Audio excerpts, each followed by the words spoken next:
నమస్కారం. నేను మీ లోటస్ రవి. ఈరోజు మన ఎల్ఆర్సి లోటస్ రవి కట్స్ ఛానల్ ద్వారా మీకు చెప్పబోయే విషయం లేకపోతే మనం మాట్లాడుకునే విషయం ఏంటంటే విద్యా వ్యవస్థ. అది government schools, private schools. Government స్కూల్స్లో అందరికీ తెలిసిన విషయం ఏంటంటే గవర్నమెంట్ స్కూల్స్లో టీచర్గా జాబ్ సంపాదించి టీచర్గా పనిచేయాలంటే క్వాలిఫైడ్ అయ్యి ఉండాలి.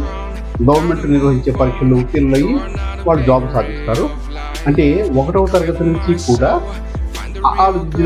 దిద్దే స్టూడెంట్ కూడా క్వాలిఫైడ్ టీచర్ ఉంటారు. అదే ప్రైవేట్ స్కూల్స్లో చూసుకుంటే కనుక 1వ తరగతి నుంచి 7వ తరగతి వరకు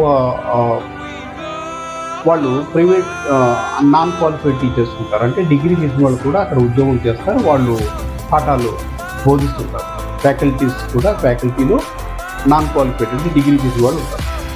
కానీ చూస్తే కనుక తేడా ఇక్కడ ప్రైవేట్ స్కూల్స్లో జవాబుదారీతనం అంటే రెస్పాన్సిబిలిటీ తీసుకునే సూపర్వైజింగ్ మనం వెళ్ళగానే సమాధానం చెప్పడానికి ఒకరు తరఫు ఉంటారు.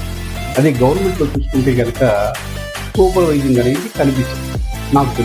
నాకు తెలిసి కాదు, యాజ్ ఏ పేరెంట్గా అందరికీ తెలిసినటువంటి విషయము సూపర్వైజింగ్ లోపం అనేది ప్రధాన వ్యవస్థగా మనం చెప్పుకోవచ్చు. అయితే